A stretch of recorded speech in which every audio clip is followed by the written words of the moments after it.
Hello, fellow nerds.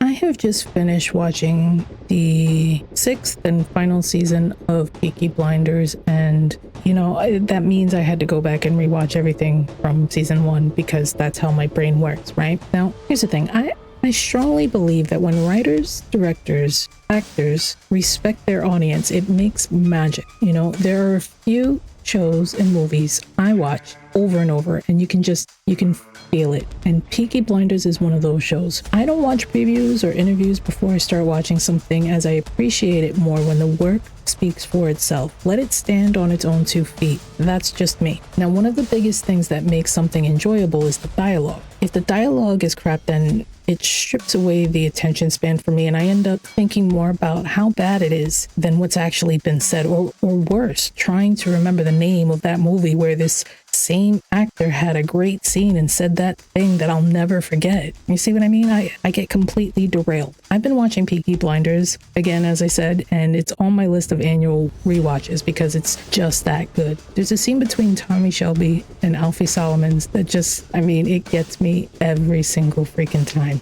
Tommy and Alfie have had a crazy frenemies relationship. Tommy disarms people by taking them for their word. Alfie always offers up his word, but always only partially fulfills his part. Now, the other part, he'll over-deliver to show that he can't. He will definitely screw you over if it benefits him, friend or foe. He doesn't discriminate in that way. Now, this whole episode was so good, but in this scene specifically, Tommy has already had his wife, Grace, killed, his son, Charlie, kidnapped, and has reached a point where he has to make a bargain to get Charlie back, his son, Charlie. Now, he, of course, was screwed over by a Russian family who was already being manipulated by another group known by many names, but I'll call Section D. They're made up of local government, officials, a priest, etc. Tommy knows that Section D gave them the info they needed to do so, and even though he accuses all of his family members, he doesn't believe they even accidentally betrayed him, but knows there is one other who definitely would. Now, Alfie, in true Alfie form, is outraged and tells Tommy that they are gangsters. These things are expectations in this lifestyle, and there is no such thing as going too far. Where is this line he supposedly crossed? He reminds Tommy that he's got bodies under his belt too, innocent and guilty alike, and that essentially he has forgotten who he is. It's all very dramatic because Alfie is Alfie. The tension is epic. Tommy is holding a gun to his head, waiting for him to admit his involvement, and at first, Alfie seems scared, but that quickly changes to outrage that Tommy didn't expect there to be fallout. Why I love the scene so much, Alfie is hyper aggressive and he genuinely respects no one except for Tommy. Yes, he will still throw him right under the Bentley, but he still respects him. This whole speech is for him to bring Tommy back to his senses because Alfie truly does enjoy thwarting Tommy at every turn and watching the fallout. But if Tommy is not on his A game, then Alfie, he gets a bit sad about that. At the end of this ranting and raving, he sees that Tommy is picking up what he's putting down, and then Alfie gets real close to him and whispers, "I didn't know about your boy though." Tommy just looks at him with all the hate and shock in his eyes, but he believes him. He says, "I know, I saw." The silence here is deafening. In this moment, Tommy is brought back to himself and knows what he has to do to both get Charlie back and wipe out the Russians and Section D that took him in the first place, as well as their plans.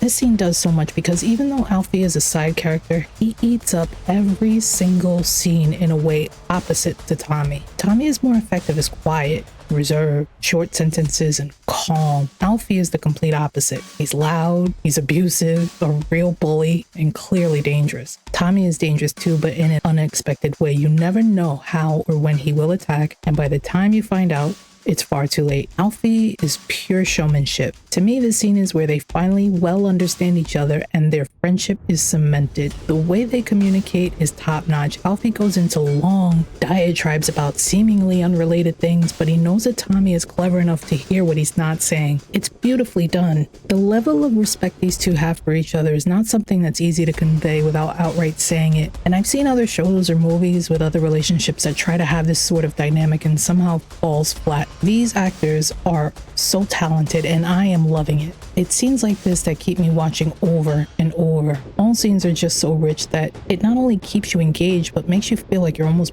part of these lives. There have been huge gaps between seasons, but I'm excited that there is a Peaky Blinders movie coming out in 2026. Same actors, same writers, same director, and I'm all for it, and I can't wait to see what Alfie and Tommy get up to. It took me ages to start season 6, as I know that my sweetheart Ellen McCrory has passed on, and I didn't know how that would be handled, but I finally finished it and it was sad and heartwarming and laced with all the feels. I understand now that they're doing a movie instead of a full season 7, and the Peaky Blinders lose their heart when Aunt Paul is gone. I'm curious on your thoughts on this, either about Alfie and Tommy or about anything on the show, really. I love talking about it. If you're interested in these type of scene insights or full breakdowns and want to see more, consider subscribing and let me know what other shows, movies I should consider. I have a few that I'm working on that are either my favorites or breakdowns of why some things just work while others don't. Let me know down below. Thanks, nerds.